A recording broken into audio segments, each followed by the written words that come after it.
Okay, so I have muted all of you for now just because we can't have a lot of background noise. Obviously, with this many people, it'd be very distracting, but I encourage you to type any, oh, thank you. These are really old glasses. Um, if you have questions, you can always type them in the chat and we will have a couple opportunities to ask questions. So let me keep admitting people here. Okay, let me close. Okay, great. Okay, so yeah, so I'm Roxanne, obviously. Thank you for coming today. And some of you I know, some of you I don't know. And looking forward to getting all of you, knowing all of you a little bit better today. I've been doing this a long time. Um, this webinar is mostly for people who either want to get into art quilting or are already dabbling in it or already knee deep in it. So if you're a traditional quilter, you might find it interesting, but it's probably not the best fit for you, but I'm not going to discourage you from watching, you know. Feel free to share this with anyone who would care to join it. And today, the main goal that I have for you today is to share some really fun and interesting ways to use different materials that you may not ordinarily have thought of using before. As quilters, we're so used to using cotton and batting and that kind of thing, and it's nice to step outside the box a little bit and try some new things to give your quilts extra dimension, extra texture, just extra excitement. So that's what today is about. I want to share a little bit about myself. I have been doing this since 1999 when I first started quilting. I took my very basic quilt class back then, and then I branched out into art quilting right away because I knew that's what I wanted to do. But back in those days, there was really nothing like this out there. It was books, magazines, and in-person classes, and that's how you had to learn. And so everything was a lot slower paced.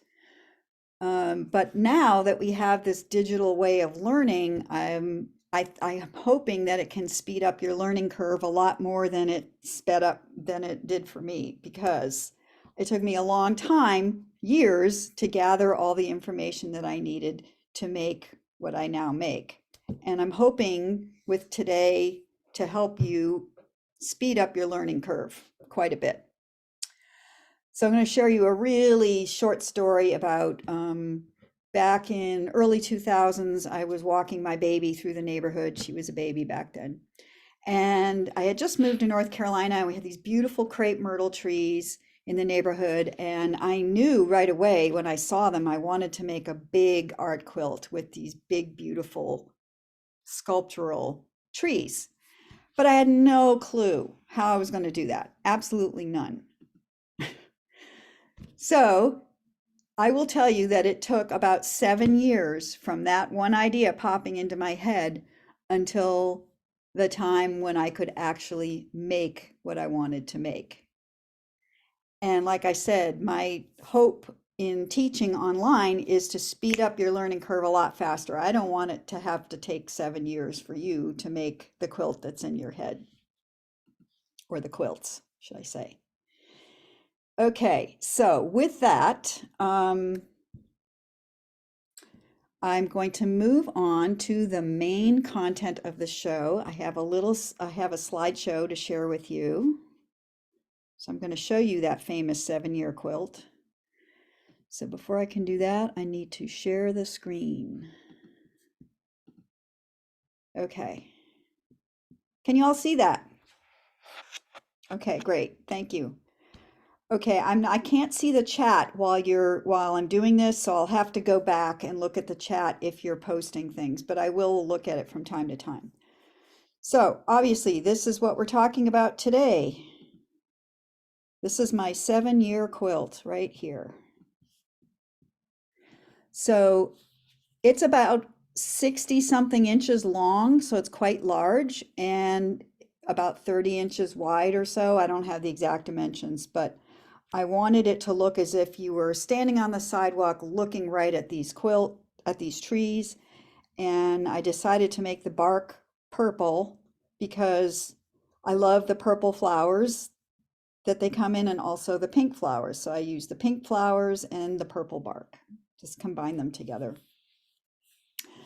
And so this is primarily made up of batiks and cottons, and it is fused applique, and there aren't really any special materials in here.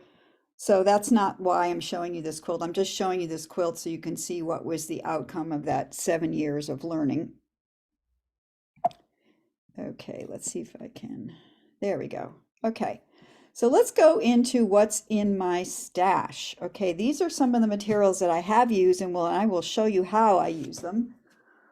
I've got a whole basket full of goodies here to show you today. Okay, so you can see the bullet points there on the list.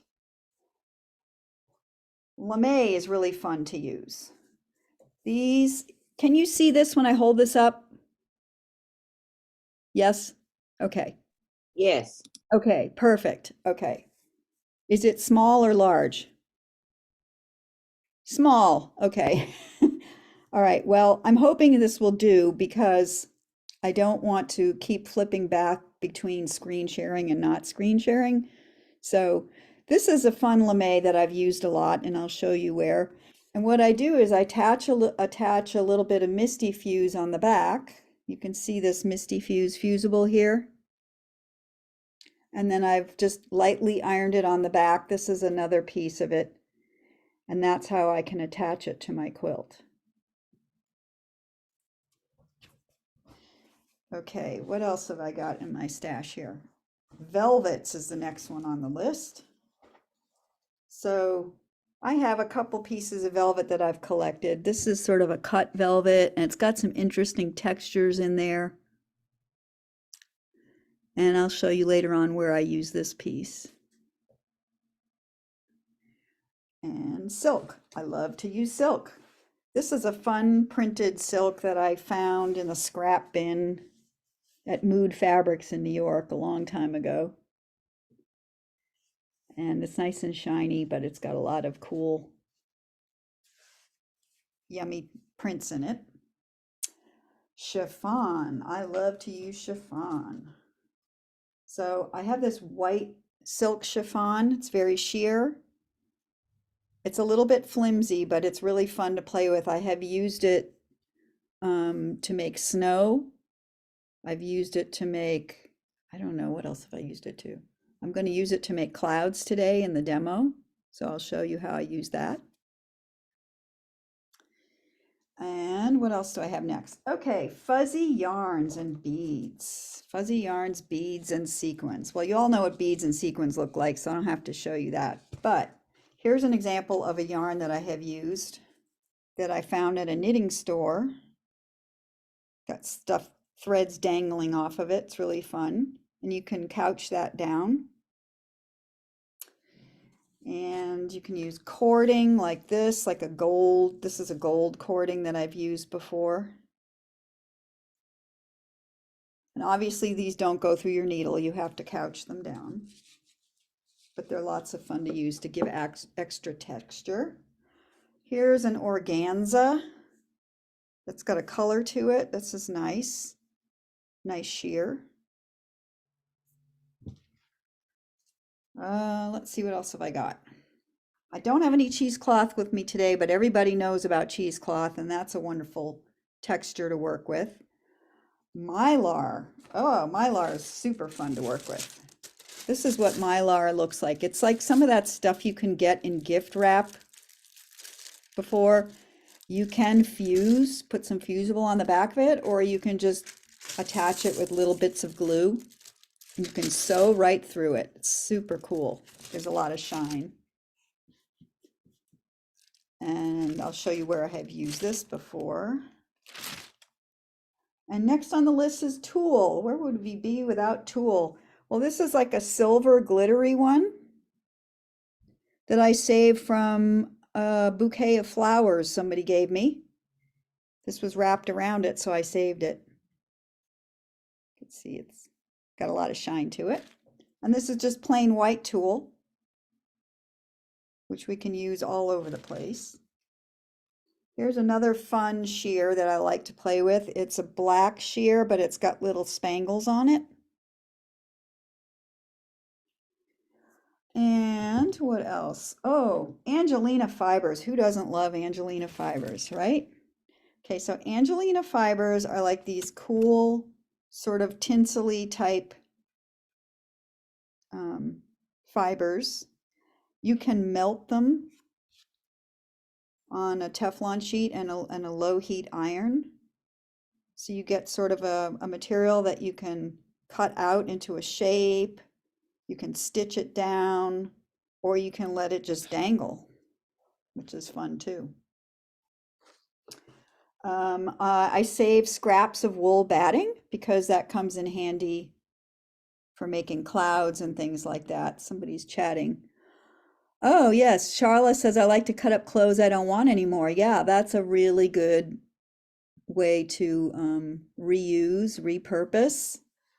Yeah, that's a great thing. Here's another sort of a brown sheer that I've got here. Got a little bit of a crinkle to it. So if I see something like in a store, a lot of these things I found at like the bridal section at Joann Fabrics, or, a lot of them are, well, they used to be cheap. I don't know if they are anymore. Everything's gone up. But anyway, that's where I find a lot of these things, and you can just buy a small amount of them, and then even if you don't know how you're going to use them, you could just save them for later. Okay, let's see. Did I miss anything? Does anyone else have any fun or interesting materials that they have used that I didn't cover? You can put it in the chat. Okay, let's see, we got one here.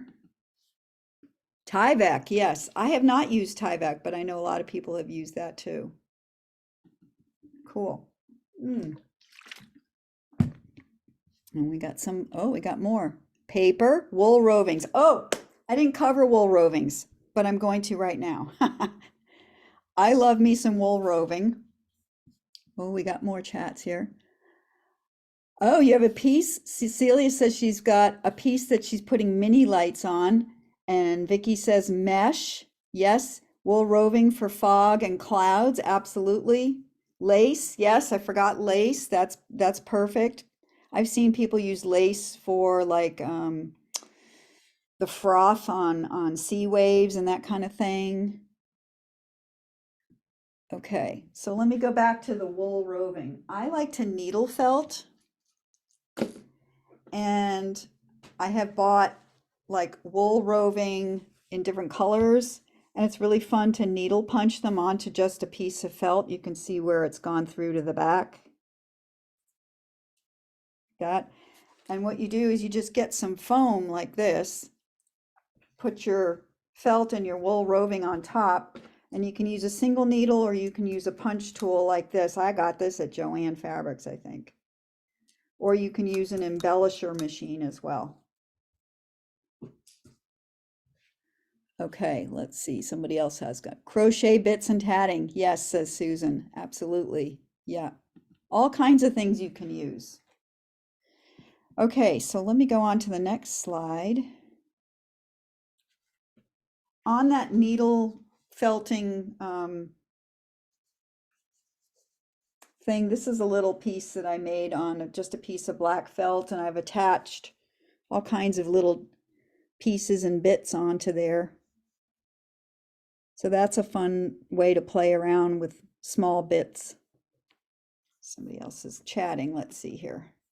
You can needle felt right onto your quilt sandwich. Yep, absolutely, says Phyllis, excuse me. I do it on my long arm, so no foam needed. Yep, you can do it right into wool batting, and I have done that before as well. Okay. Now, if you're going to quilt on top of that, let me just share with you another little tool that is absolutely necessary. This little foot right here, it's a couching foot, so it has a hole through the middle, but what it has is an upturned cup design so that when you put it on your machine, and I'm going to be using it today, it will glide over those fuzzy yarns and fuzzy things and it won't get stuck. If you use a regular darning foot, inevitably some of those yarns and fibers are going to get stuck and then you won't be able to move. So this is a great tool. Other favorite tools are a nice sharp small pair of scissors. This is by Havel. And I mentioned Misty Fuse before. Let me show you. Misty Fuse comes in black and white. I love it because it's very lightweight. You can look on the little screen here. This is a piece of the black Misty Fuse. It's very lightweight. This is a piece of the white Misty Fuse. And if you compare it to something like Wonder Under, which I also use, you can see the difference. So this is much more fusible material, and it's both of them are going to work, but this is going to be a lot thicker once you fuse it to your fabric. It's important when you're fusing to use Teflon sheets to protect your iron and your surface, but that being said, I still use an old iron for fusing. I don't use a good iron for that because it's too easy to gunk it up with fusible. Phyllis says you can add paper, especially good cotton quality, to your quilts as well. Yes, thank you, Phyllis. So I have lots of these Teflon sheets that I use. You can also buy them in cookware. You can order them. You can get Teflon sheets that way as well. Here's another little cool thing. This is just a regular plastic kitchen scrubby. And after you fuse, you want to make sure you rub it over your Teflon sheet to get rid of extra bits of fusible that have stuck on there, so that you don't then transfer that bit of fusible to your next project. So it's a good idea to clean off the sheet every time you use it. Okay, let's see, where are we at? Got another chat here. Parchment paper works as well, says Sheila. Yep, absolutely. I just fuse quite a bit, so I tend to use my Teflon sheets more. Okay, we talked about that. When you're using beads, it's important that you use a good thread. This is called silamide thread. It's waxed nylon bead string. You can buy it at bead stores or online. And of course, you'll need special beading needles if you're going to put beads on by hand, because they have to be able to slip through the inside of the bead or the sequin. So that's a good thing to have lying around if you like beads. I don't know if you can see this, an entire box just full of beads, all different kinds, which I can't really show you because it'll tip out everywhere. Okay, moving right along. I always quilt with my Machinger quilting gloves. It grips the fabric and they're lightweight, and I don't know, I'm on to my 5th pair or something like that now. I wear them out. I use them so much. Okay, what else have I forgotten? Oh, I forgot to share with you a little bit more about yarns. I collect yarns and things like this. This is like a metallic, kind of a flat cord, or something like this, which is really fun. It's kind of ribbon-like thing. And these have to be stitched down or couched down. Sometimes I'll lay them down with a thin line of glue just to get them the way I want them, and then I stitch over them. I'm going to be using some of this today, this fuzzy white yarn. And you'll see why soon. But I collect all kinds of yarns. I have an entire bin of them. because I used to knit a lot, but I use them for this purpose too. Okay, let's continue on. I want to show you how I've used these materials now. So here is one of my older quilts. It's called Vessel of Fire, inspired by glass artwork by Dale Chihuly. And you can see the top part of it there. I use that sheer lame to mimic the look of glass, and then I quilted on top of that. What kind of glue do I recommend? Lynn wants to know. Just any of the fabric glues are fine. I've got a little collection of them. I think Apple glue is one. They come with a little applicator tip. Elmer's works, you know, you don't have to really get too fancy with the glues. Okay, and this one is called Celestial Celebration. And this is one where I used Mylar, Angelina fibers, and glitter threads. So you can see the stars, I use Mylar. I'm going to do a close-up. There we go. Okay. So you can see there's a lot of quilting in it, and I use some of this glitter threads here in this little galaxy here. And I just cut out a circle of that sheer Mylar that I showed you earlier, that iridescent Mylar, and I laid it down, then I quilted on top of it, and then I did some more, you know, like star kind of quilting. And then this one in the middle here is just a larger version of that. So that's a super fun quilt, and I don't have it anymore. I sold it. Okay, let's go on. Oh, we got another comment. How about foil? Yes, you can use foil too. I've done a little bit of foiling, but I haven't done it in a long time, so I can't really speak to that. But I know that's a fun thing to do too. Okay. And of course, there's a YouTube video for just about any of these materials that you can think of. So if you want to learn more about foiling, I'm sure you can find a YouTube video that teaches you how to use it. Oops. Okay. This quilt is a little cityscape I did about Siena. It's in my Italian series. And this window right here has that shiny lame fabric to mimic the look of glass, and then I just did a little bit of quilting over top of that. Am I going too fast, or are we good? Thank you, Francis. Okay. We're good. Okay, thank you. All right, whoops. Let me go back. Get rid of the chat. Okay. The next one is Rio, city of my birth. This one has a lot of fun stuff in it. So if I zoom in, you can see that Mylar fabric and the bits of lame that I cut up into rectangles and squares, and I even had some pink lame there. And I've just kind of scattered them around, and then I covered it with the black sheer with the spangles on it. And then I quilted over top of it in this sort of rectangular pattern to look like buildings clustered together with the glitter thread, the silver glitter thread.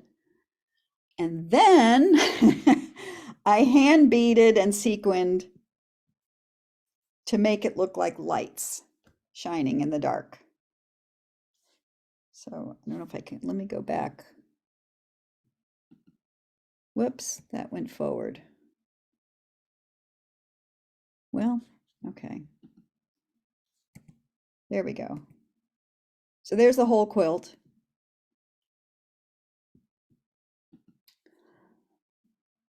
The light is definitely there. Thank you, Francis. Great use of materials. Yeah, I had a lot of fun with this one. It was a lot of work, though. It was a lot of hand beating. Keep doing that. Let's see. Okay, let's go on to the next one. Next one, I used a little bit of that hairy yarn I showed you earlier and Angelina fibers. And it was sort of a pinkish Angelina fiber. where I attached it at the top of the branch, but I didn't attach it down below. So it just looks like it's hanging off the branch. So it has almost a 3D effect. Thank you, Joanne. Joanne says beautiful. Thank you. Okay, and this one is where I got into more of the needle felting, roving universe. So I did a lot of needle felting to create these tulip-like shapes. And then I attached them using this special foot that I showed you earlier so that it wouldn't get caught up in the foot. So I quilted over top of the roving. I don't have a close-up of that one. I probably should have, but I don't. Okay, why can't I do that? Okay, there we go. Okay, now this is the winter version of my crepe myrtle series, and the flowers are gone. There's a stormy sky in the background, which initially was too bright. So I covered it with a navy blue netting to darken it up a little bit. So that was a great use of that netting. I use for this, I had this old batting that I didn't like. It was like a fusible batting and it was really cheap and I didn't like it. So I pressed it down flat and then I cut out the shapes of the branches and then I attached them to the back of the quilt and then I painted them with black fabric paint and then I quilted on top of that. So they're a little more hefty than a piece of fabric would be. They have a little more dimension to them that way. Is the background one fabric? Glorianne is asking that question. Sorry, let me go backwards. Of this quilt is not one fabric in the background. It's several backgrounds. There's sky, there's this fabric in the background, and they're all kind of fused together. In the previous quilt, yeah, the sky, sorry, I keep doing that. The sky is one piece of fabric in the background. But like I said, I had to lay a navy blue netting over it because it was too bright and it was competing with the trees, if that makes sense. Okay, now let me go on.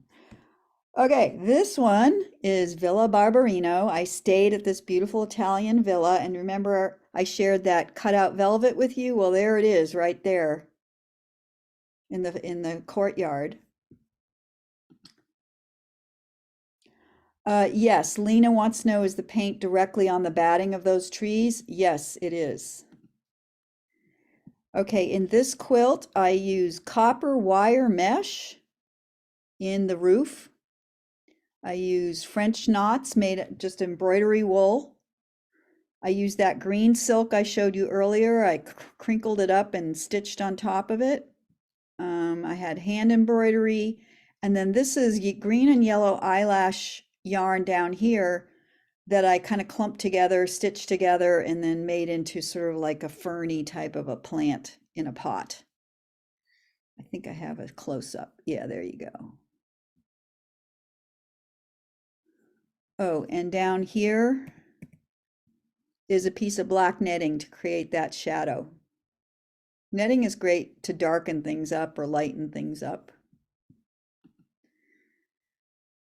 Okay, somebody wants to know on the driftwood, how did you attach the Angelina fiber? I just stitched it on with a little bit of, I don't know, free motion zigzag stitching, probably with a clear thread that wouldn't show.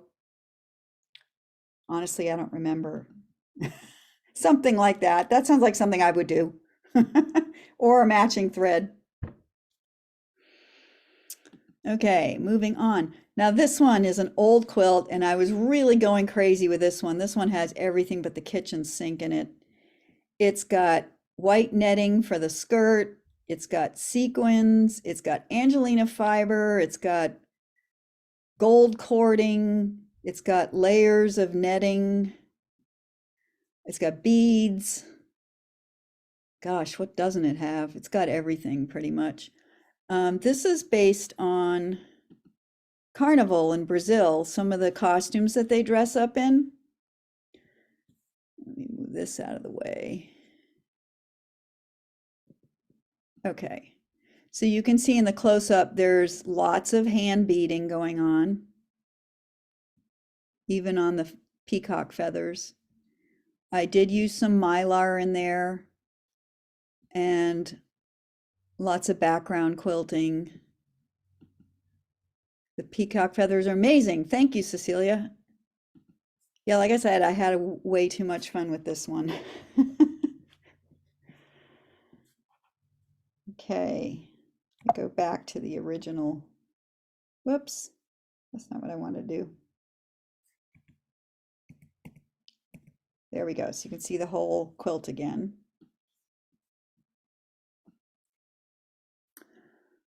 These ladies back here are called the Baianas. They're from Bahia in Brazil, the northern part of Brazil. And they have to be in this part of the dance, they have to be over 40, and they all wear these big full poofy skirts and they twirl around all at the same time. So that's what these ladies represent here. I just like it that they have to be over 40 to be in this part of it. And there's like usually 300 to 400 of them at the same time doing the same thing. Yeah, it's really cool. If you ever get to go see Carnival in Brazil, go. It's it's a bucket list thing. You got to go.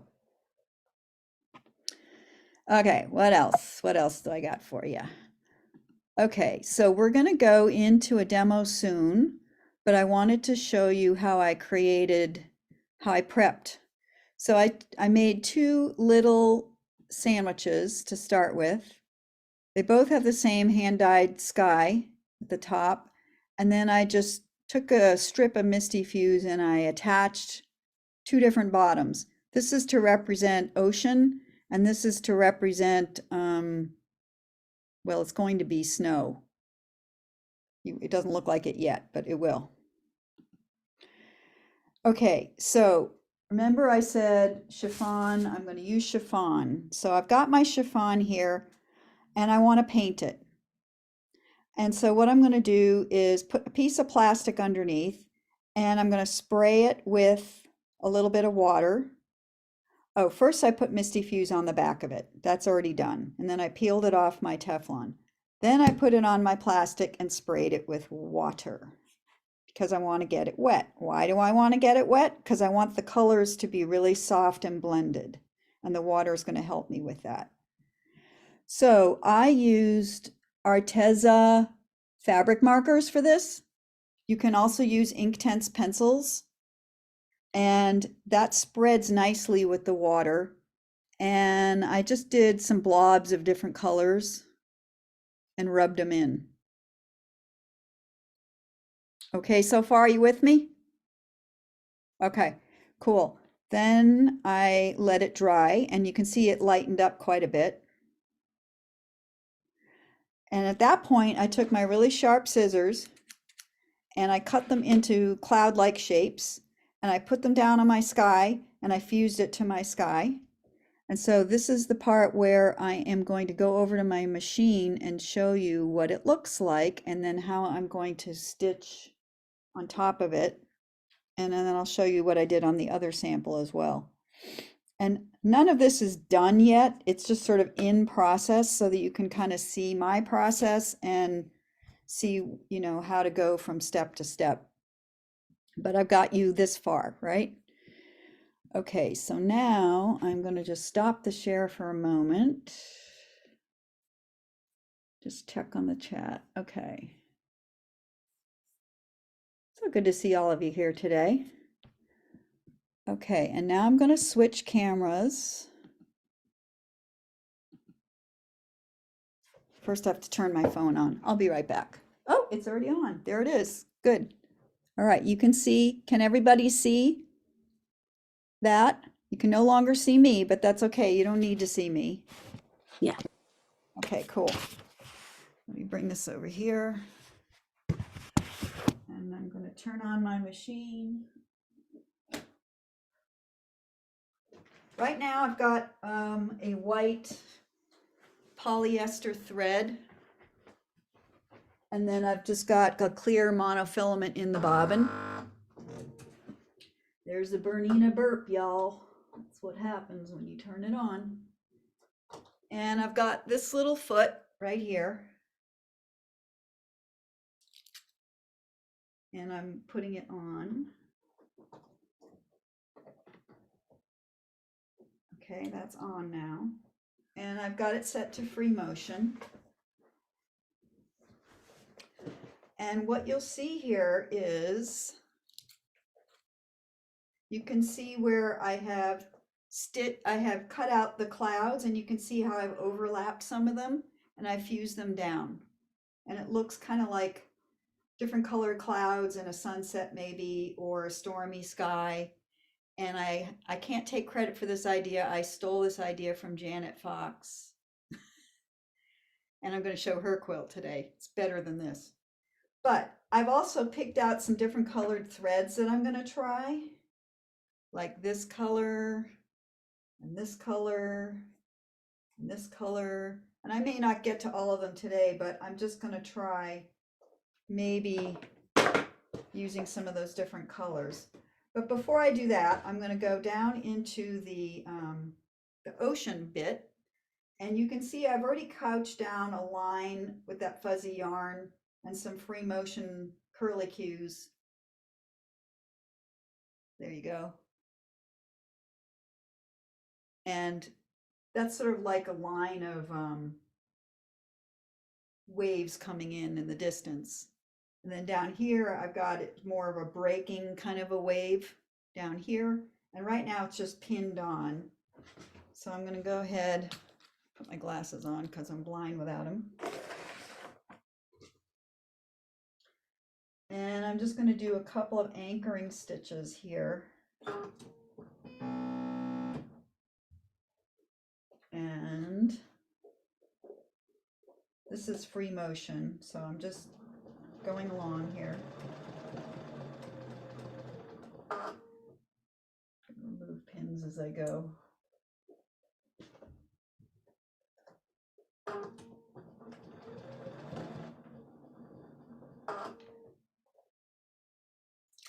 Can everybody see what I'm doing okay? Yeah? Okay. No, No. Is the angle of the phone not good? it would be better if the phone was more to the right. This way? I think so. Your shoulder gets in the way. How's that? That's better, but it's a little bit out of focus. Put out of focus. Well, maybe it will go back into focus because it's just adjusting what I just did. Is it in focus now? Yes? Okay, good. All right, let's carry on here.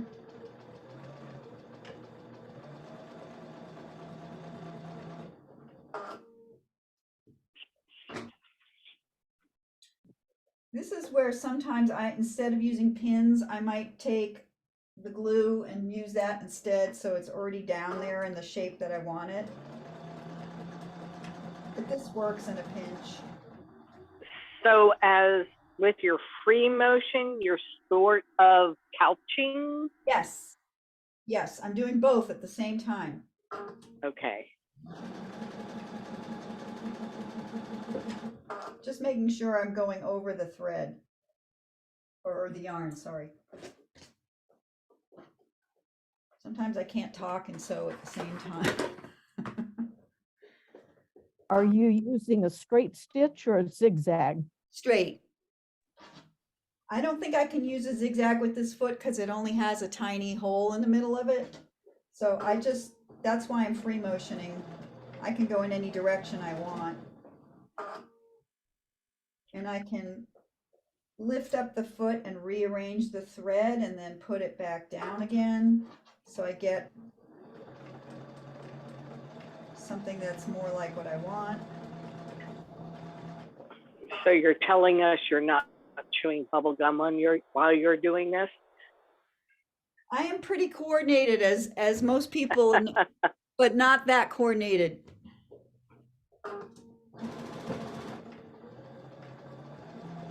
Some of you know I'm also a dancer and I teach dance. So this is my other love. I'm almost at the end here and I'll show you what I've got.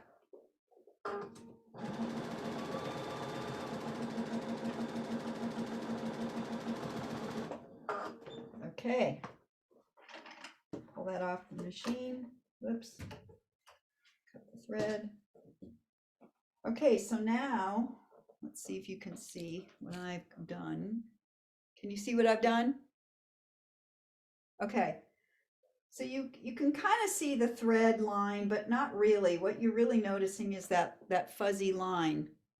And what I will do later on maybe is go back with some fabric paint and create the shape of the waves. This is just like the foam line of the wave.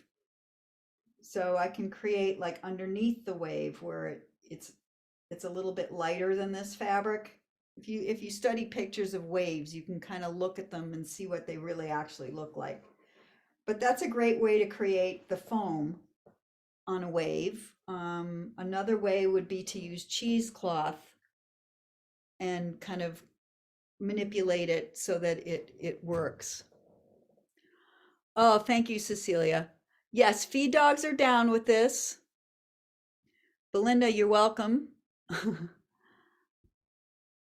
Thank you. Sandra says, for anyone in gallery mode, you can change to speaker to just see the demo. Thank you. That's a great tip. Thank you so much. All right. Yes. Okay. So that's that. Now I'm going to change colors. I'm going to go up into the sky. Now I don't really need that foot, that special foot for the sky, but I'm going to just keep it on. I could use a regular darning foot. And I think for this, I'm going to use, I think I'm going to use this pale gray thread, and it's actually a bottom line thread, so it's quite fine. It's like a 60 weight thread or something. It's pretty fine thread.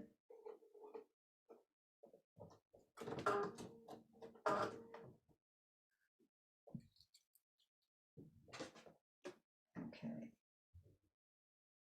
This is where I need my gloves. Let me grab my gloves. Because this fabric's a little slippery. Okay, now maybe I'm just going to go in and out a little bit. Can you see okay? Okay.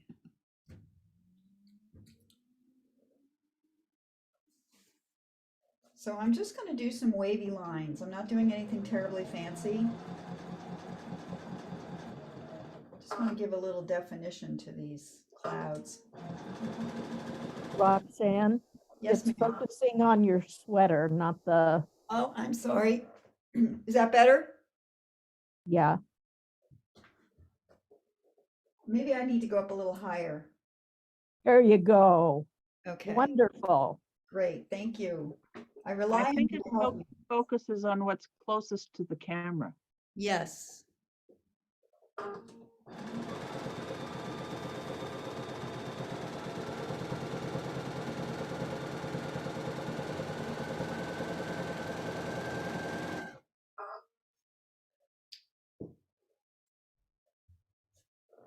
Okay. Let's see what the tension is on this. That's okay. All right, now, maybe I'm gonna go up in this area. I'm just gonna climb up the side here.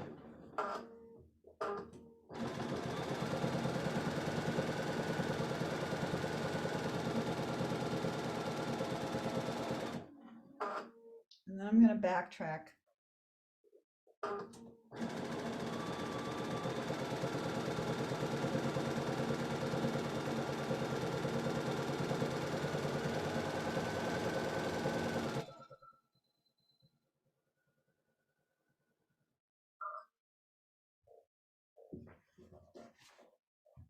Okay. So, I could carry on like this and keep going. Do you want me to keep going? Or do you get the idea? Keep going. Keep going. Okay. How about I change colors? Okay. Let's change colors. One of the things I love about this machine is it's super easy to thread, and I change colors a lot, so that's really useful. All right, I'm going to try this peach color now.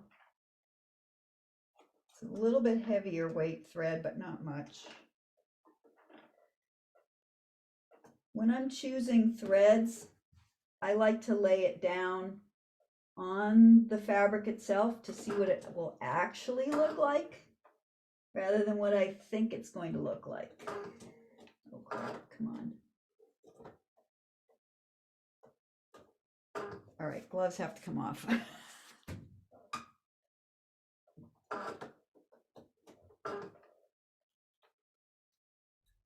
Okay, there we go. All right, so now I'm going to incorporate this other color over here. Maybe I'll start over here.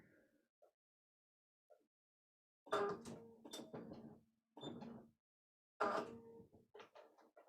going to bring my needle up, my thread up from the bottom this time.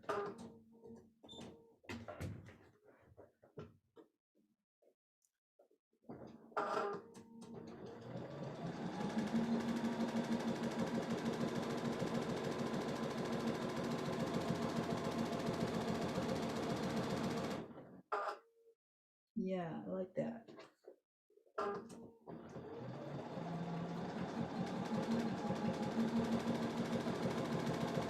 Put some swirls in there.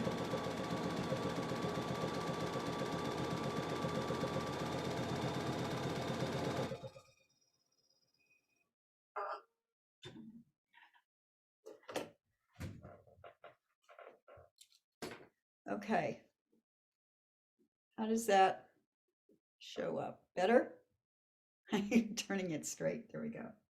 Can you see that? Yeah? Looks good. Yeah, it incorporates the fabric a little bit better with the stitching. So obviously I would need to clip those threads, and I would do that. But for now, I'm just gonna set this piece aside, but I would definitely add some different colors in there. Like I said, maybe some of this blue. Might even go a little bit darker underneath because I want to give the illusion of sort of a stormy sky. But I love the way that chiffon, that painted chiffon, just sort of layers and changes colors. It's really nice. Okay, in my second piece, I did a little bit of work. Let me take these off so I can see you guys. So let me talk about the sky up here first. So in this one, I started putting some batting down, and it would show up better if I'd used a darker sky.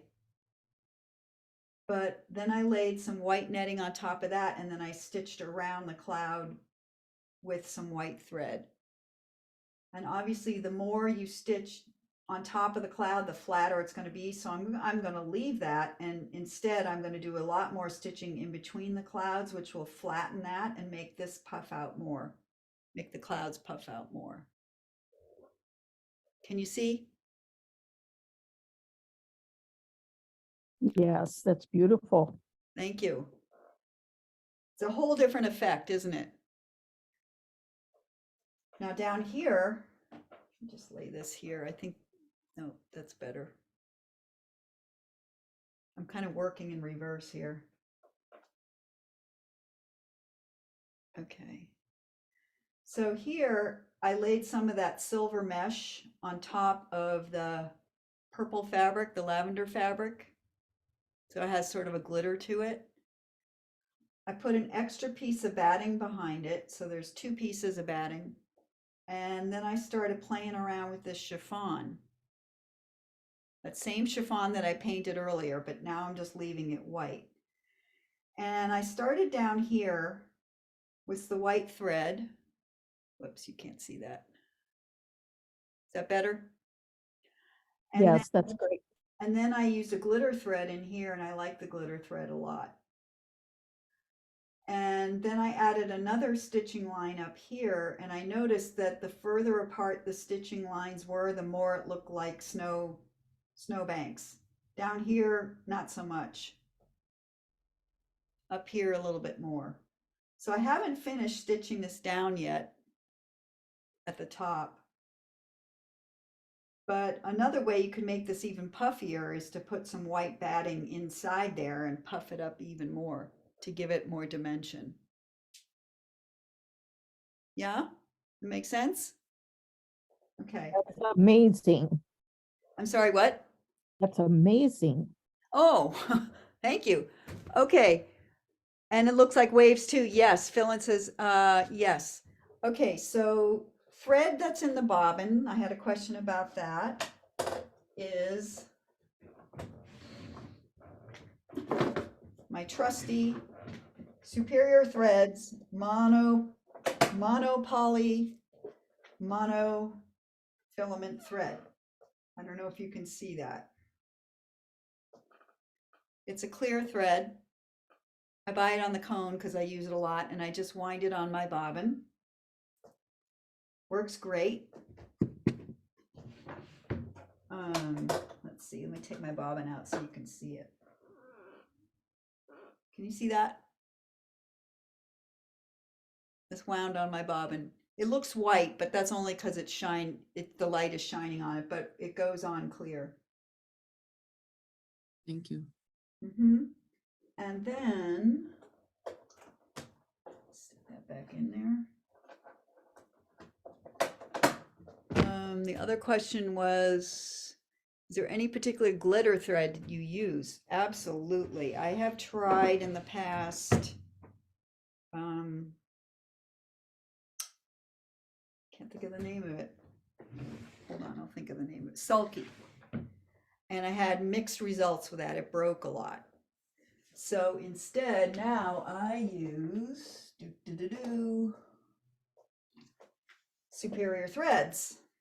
And it comes in different colors. Like this is a turquoise glitter thread that I have. And it's just a flat film, polyester. And this is what I used in the snow. This sort of iridescent white, which I love. And I think I also used this on the star quilt that I showed you earlier, this thread. Why monofilament? Well, there's a lot of advantages to using a clear thread in the bobbin. Number one, you don't have to change colors in your bobbin to match your top thread. Any tension issues are not going to show because the bobbin thread is clear. You can wind up a bobbin with a lot of thread so it lasts longer. There's just a lot of, and since I change colors a lot on the top, it's just nice to have something on the bottom that I don't even have to worry about. And it plays well with all my top threads. Yes, and Bernina's work, most Berninas will accept it pretty well. Some people say their machines don't like it in the bobbin, but I have taught other people to use it, and for the most part, it works pretty well. Okay. Does that answer your question, Mary? I hope so. Okay. I'm not going to do any more demo unless somebody has something they want me to do again or do more of. So speak up now. If not, we'll move back into the slideshow.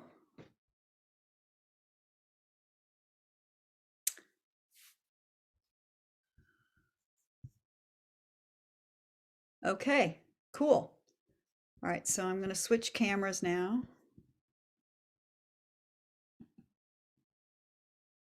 Switch camera.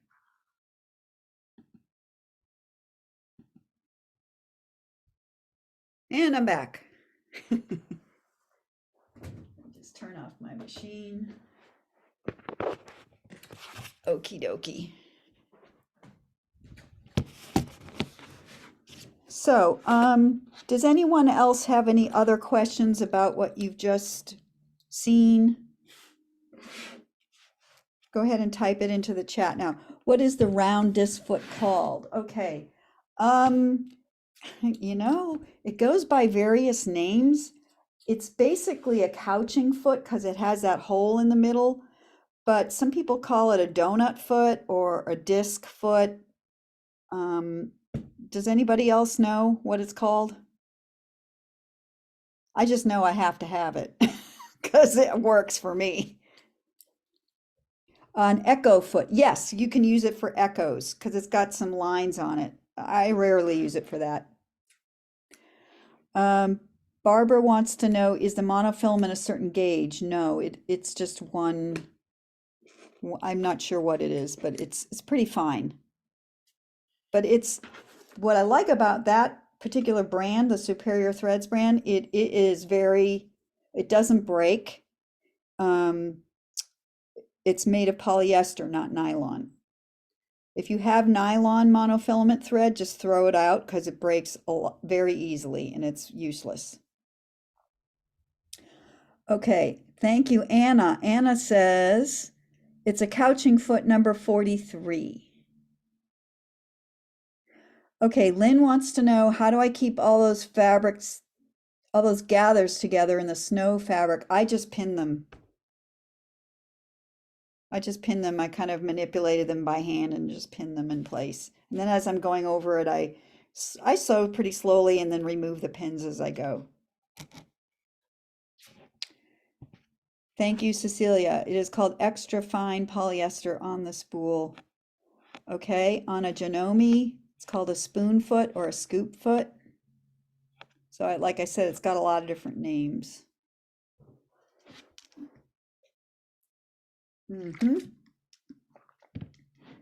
Tips to stitch the Mylar. Yeah, the nylon thread melts with ironing. Yeah, that's nylon thread in general is a bad idea. Yeah, don't use nylon thread. Like I said, I don't like the sulking thread. Unless it's polyester, don't use it. It should say on the spool if it's nylon or polyester. But the best that I found is Superior Threads. And you can order it online or get it at quilt shows. Their website is superiorthreads.com. There you go. Okay, tips to stitching Mylar. Well, it's kind of like once you poke a hole in it, that hole is going to be there, so you can't rip stitches out. I would just use a finer needle to go through it, like a smaller needle size. That's pretty much it. You can free motion with it. You can use a straight stitch with it. It doesn't really matter. Okay, any other questions about the demo or anything you've seen so far?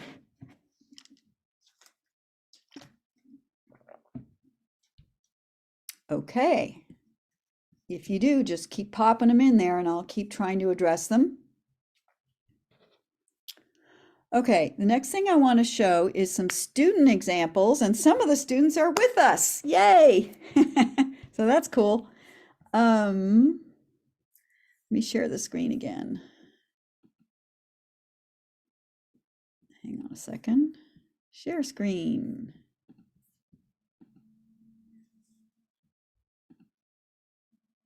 So how do I make work like that? Let's carry on and see. So Ariel is here with us tonight. Yay, Ariel from Spain. When I first started working with Ariel, she was a beginner. This was the first one she made.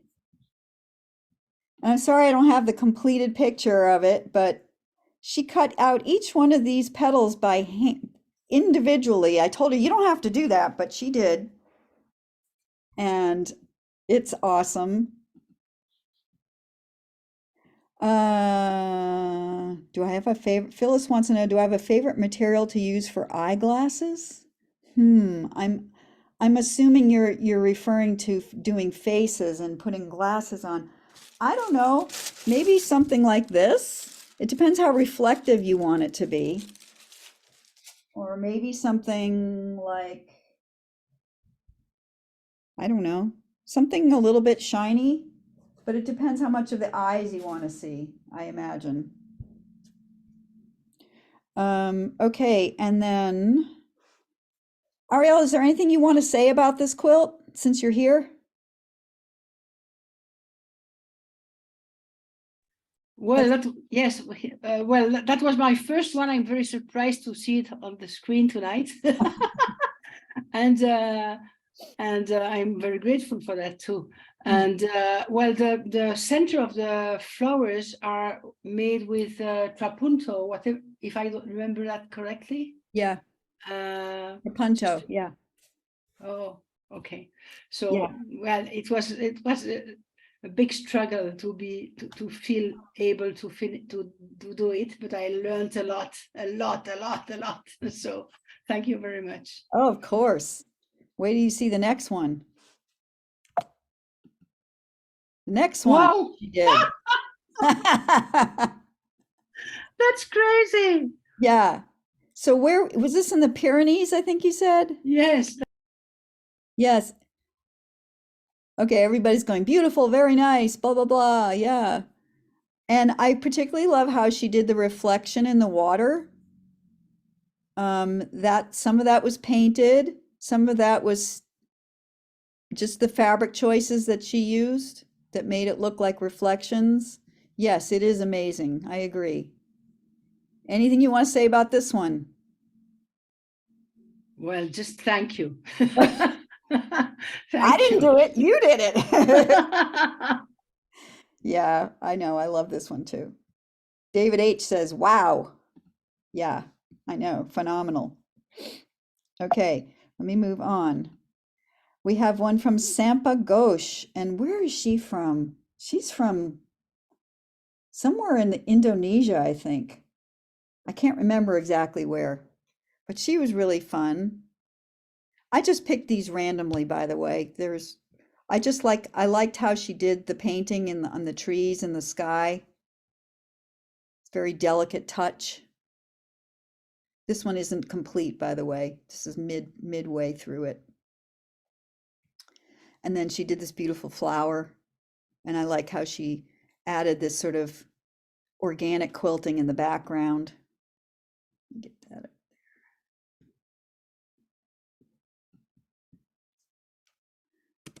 And then Joyce did a beautiful Hawaiian seascape, and she used some of her paints to highlight and shadow the leaves and to make the sky more dramatic.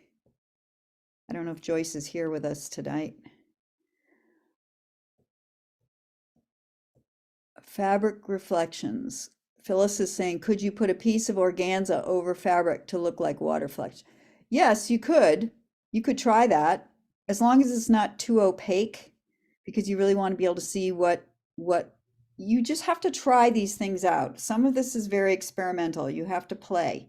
Okay. I don't have like the exact formula for making it look perfect. You have to decide how you like it. I just want to give you general ways to go, and just see if it gives you the effect you want. Okay, and then Janet did this beautiful skyline of Houston, and she painted pieces of organza, which is a little heavier than that silk chiffon I was using, and she gave me the idea to try that out, and she layered those pieces so beautifully, the painted organza, and then fused them down or stitched. I don't know if she stitched them down. She probably did at some point. I think this was just the painting stage. But I just think that's so effective. And then she added the glow of the sunset here with that yellow paint.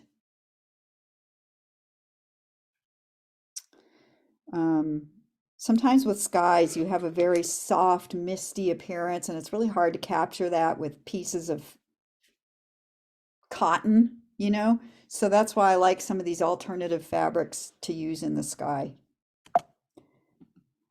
Okay, and here's one that I think is very effective with the water. She used sort of a lighter color blue, and then she added the paint to get the look of the waves and the reflection of the sky. Yes, the movement in the sky is beautiful. And I love how the starkness of the silhouette of the rocks, it's just very effective. So a lot of this was done with paint. Okay. And then we have Paulette. Paulette's here, isn't she? I don't know if she's here tonight. Anyway, I love how she quilted her sky. I think it's so beautiful. And then she added just a bit of paint here and there to give the effect of the clouds on the horizon and some of the reflection in the water.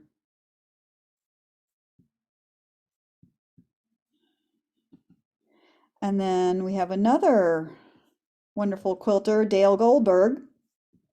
She actually did use a semi-sheer fabric here in the shirt, and you could see her blue bathing suit kind of showing through, which I think is a really great way to use that. And then she quilted in some of those wrinkles very sparingly and put a little bit of paint in the sky and did this wonderful texture in the sand with her quilting.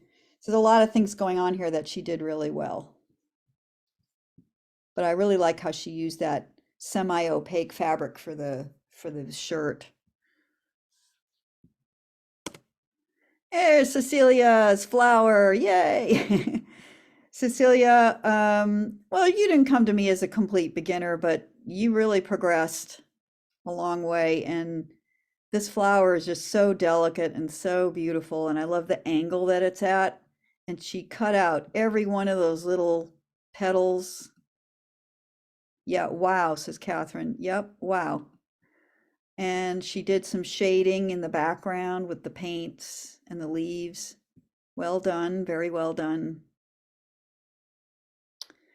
And so you can really use these techniques for just about any subject you want, which is so cool. Gives you a lot of freedom. And I think one of the last ones I have to show you, I don't have the name of this person. I forget who it was. But I love how she did the painting in the sky and in the water. Very minimal, but very effective. And she didn't use any reflective material, but you can still tell that the sky, the water is reflecting the sky. And there's just a bit of this kayak showing here. So I like that one too. Okay, so any more comments or questions on what you have just seen, or shall I move on?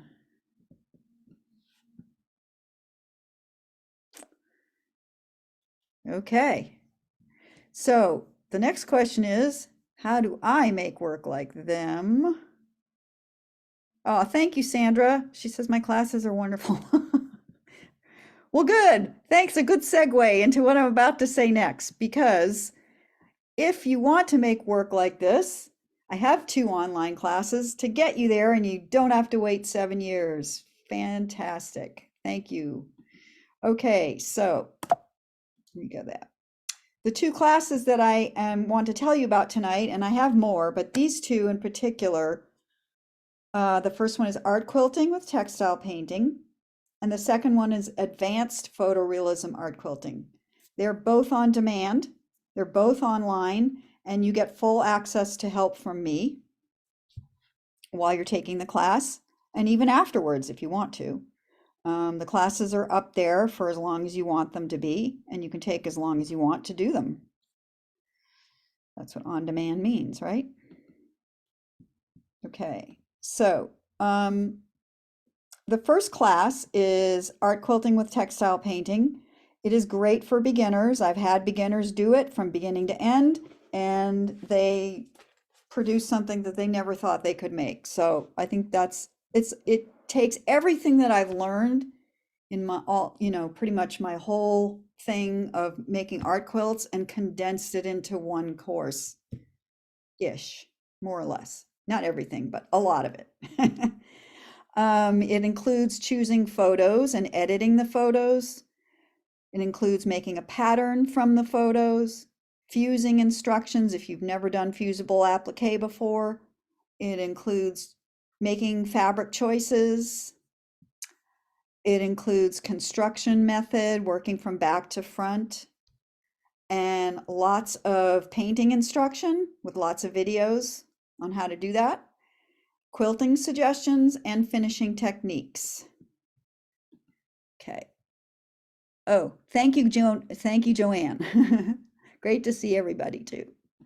Okay, so, and then the second class, usually this class sells for $75. The second class builds on the first class, but if you feel like you already have those skills and you want to move on to something more challenging for you, you can do this class. You're going to be using a more complex or a larger subject. We will be reviewing the painting techniques. There will be an overview of the unusual materials. Let's see, but there'll be more emphasis on how to quilt different aspects of your quilts. For instance, how do I quilt water? How do I quilt sky? And there's a lot of videos to help you with that. And an added bonus is that I am creating, and there's video of all of this process from beginning to end, a small landscape. The painting, the quilting, the pattern making, all of it.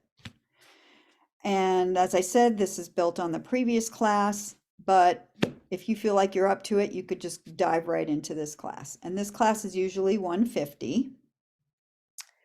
And let's see. Okay, I want to go backwards for a minute. Give me 1 second here. I want to show you what it's going to look like.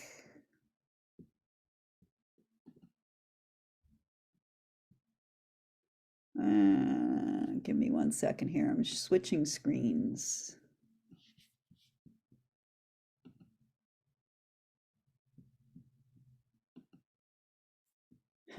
Thought I had the screen already up, but I don't.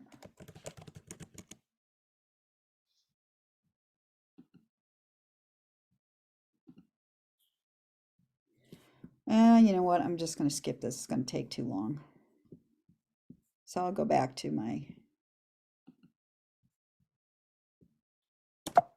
go backwards.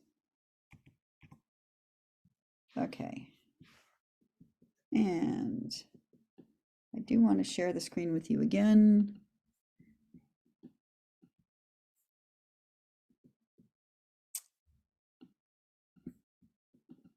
Okay, here we go. Share screen.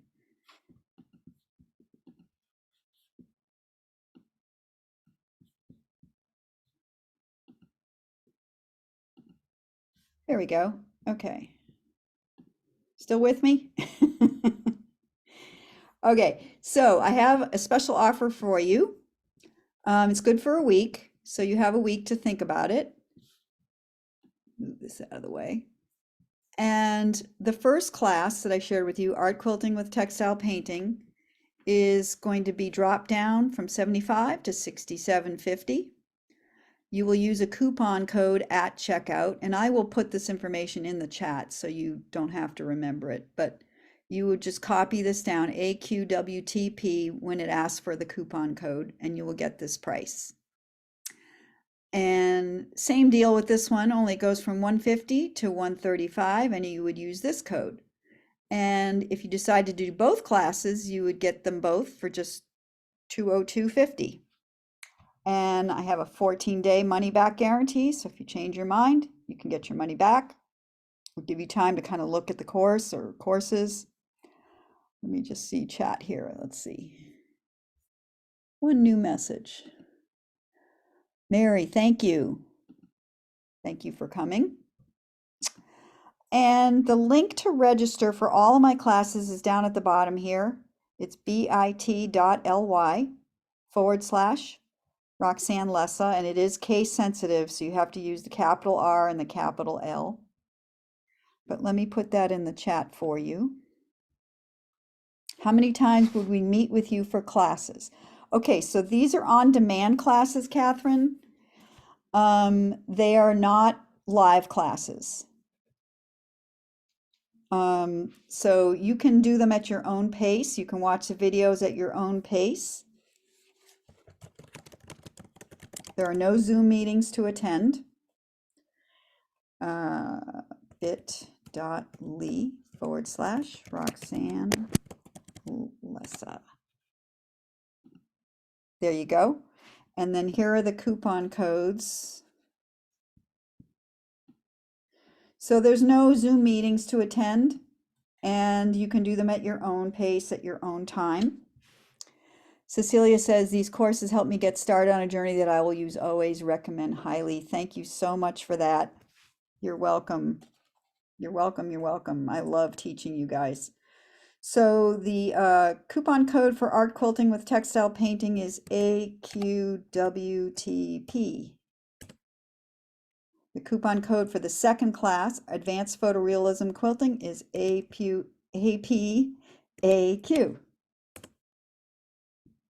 So all you have to do is go to that link and you will find the option to register for either one of these classes or both. Okay. So that's pretty much what I have to share with you today. Does anyone have any other questions about the classes or anything else that I can help you with? I'm here until you get sick of me. And if you want to leave the meeting, you feel free to do so. I won't be offended. But if you have anything else you want to ask me, please do so now. Roxanne, Yes. do you do Zoom classes with groups? Like I have a art guild Yes, that might be interested in a Zoom class with you. So yes, yes, I do.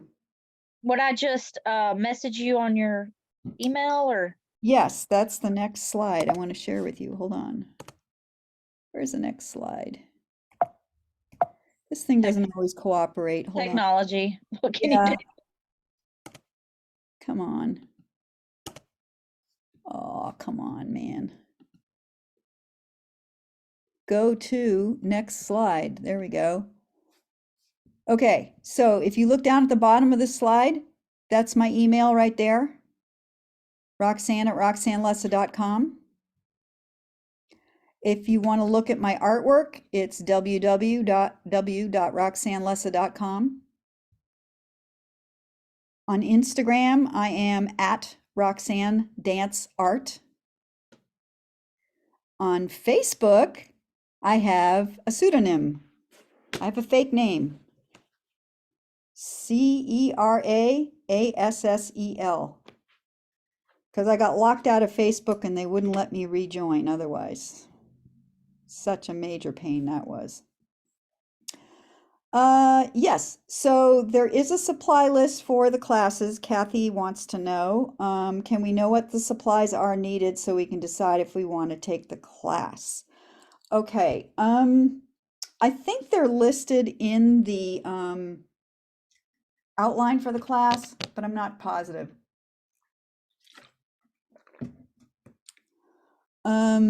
Pat wants to know what might be the cost for an online workshop for a group. That we'll have to discuss individually. I don't have that off the top of my head. Depends on the workshop, depends how long it is, etc. So we can talk about it either on the phone or via email, whatever ever you want to do. Okay. So the supply list is pretty much. Thank you, Sheila. Thank you, Charla, for coming. Pretty much Misty Fuse, Teflon sheets, an old iron, a sewing machine. There are some painting supplies which you can order online, but there's nothing terribly expensive or hard to find. I've had people all over the world, you know, find similar products or something that will work. Cecilia, is there something you wanted to add to that? You look like you're typing. Just type, just unmute yourself and say it. Okay, I was going to say Yeah. that during the class, you usually always have time Yeah. to order and get or go get what you might need. Right. And one other thing that people might need is maybe some pictures in mind that they want to do. Absolutely. Yep. Yeah, that's, everybody has pictures, right? And some people have collections of pictures that they want to make into quilts, and that's the jumping off point for both of these classes. Yeah, for instance, the picture I did of the flower was rejected to begin with because Roseanne thought that I might need to wait till the next class to do that one. So I did something else the first class and then did that the second class. Yeah, but it turns out that the one you did the first class was probably just as challenging as the It flower. was just as hard, and it's still one of my favorites Well, ever. it still turned out great, so no Yeah. problems there. But yeah, because it's an on-demand class, I give you resources where to find these paints and so forth, so you can order them and you can do some looking around on your own. But if that's something that's really an issue for people, I can post the supply lists on the course outline ahead of time so that you can look them over. That's not something I had thought to do, but I will make myself a note to do that so that you can look at them.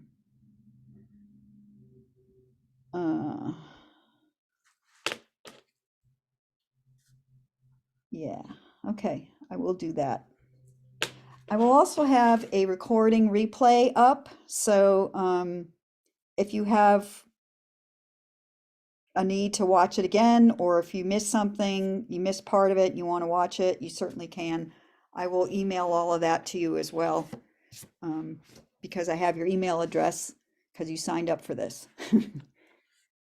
Okay, any other questions or anything else I can help anybody with?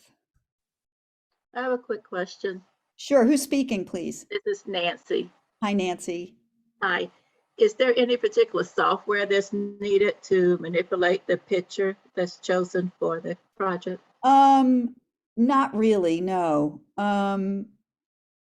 It's more or less like if you can crop a photo, that's useful sometimes. If you can make it brighter or, that kind of thing. Just Okay. basic editing, photo editing software. You don't have to do anything fancy to it. Okay, great. Yeah. It's not like one of those courses where, you have to, Photoshop. yeah, no, no, no. In fact, I really dumb it down because I'm not an expert at Photoshop. Yeah, absolutely. Yes. Thanks, Pat. And thank you, everybody who joined a little bit late. Yes, there will be a recording. Yeah, in fact, I teach an easy blowing up and tracing method so that you don't have to do any craziness with, you don't even have to know how to draw. Because I know how to draw. I mean, I'm a trained artist. I can draw. I just don't want to spend the time doing it. So I just cheat. And it works for me. And you can leave things out and you can put things in. You can combine different photographs, elements of different things because you're the artist. You can compose it however you like.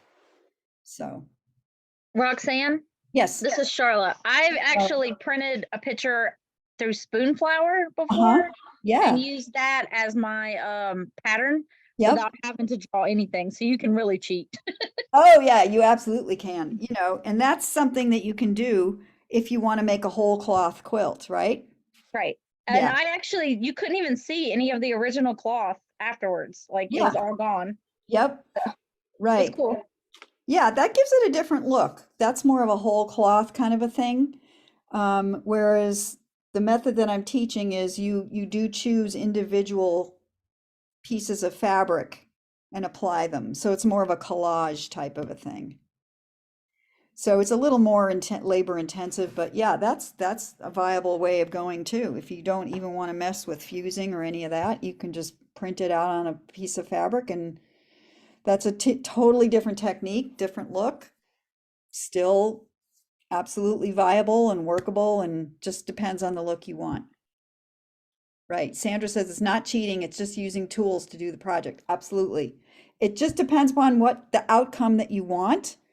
And so, you know, I'm just showing a lot of people get stuck at the I've got this great photograph, but I don't know where to go from there stage. Or I want to make an art quilt, but I don't even know where to start. So these classes give you the tools, the techniques to do that. And then from there, you can do whatever you want. You can change it, you can manipulate, you can do whatever you want. So, yeah. And I just want to thank everybody again for coming and just appreciate you all so much. And I hope this was really useful for you and inspiring. And does anyone have any other questions for me? Or comments or things they want to share? If not, we will wrap it up for today. Yes, no, maybe? Oh, thank you, Sandra. Thank you, everybody. Janet says, thank you for fabulous. Thank you. Thank you, guys. And I hope to see you soon in one of my classes. If I don't see you in person, I can interact with you online, and I'm happy to schedule any type of a group class for you, your guild, your group, whatever. Roxanne, where do you live? What state are you in? I'm in Raleigh, North Carolina. Oh, cool. So that modern guild is coming to your group. What is it called? QuiltCon? It's coming to your. Yeah, next year, that's right. QuiltCon's coming to us next year. Yeah, cool. Although I'm very disappointed that my 2 masterpieces that I made didn't get in this year. Yeah. Oh well. A lot of people didn't get their work in. and I don't know. But I'm not going to let that stop me because next year it'll be different jurors and then I'll reapply, you know. But definitely going for sure. Well, So and sometimes when they won't accept your quilt one year, they'll accept it another year. They're strange. absolutely. Yeah. Yeah. And this was who speaking? That's Is it- Charla. Oh, Charlotte. Okay, yes. Okay, great. Okay. Fabulous. Well, I've enjoyed interacting with all of you so much, and I hope you have a fabulous rest of your weekend and get creative. Don't let the I don't know stop you, okay? These 2 courses are designed for beginners or confident beginners, intermediates, and so that's what they're for. And that's it. Have a Thank great you. night, everybody.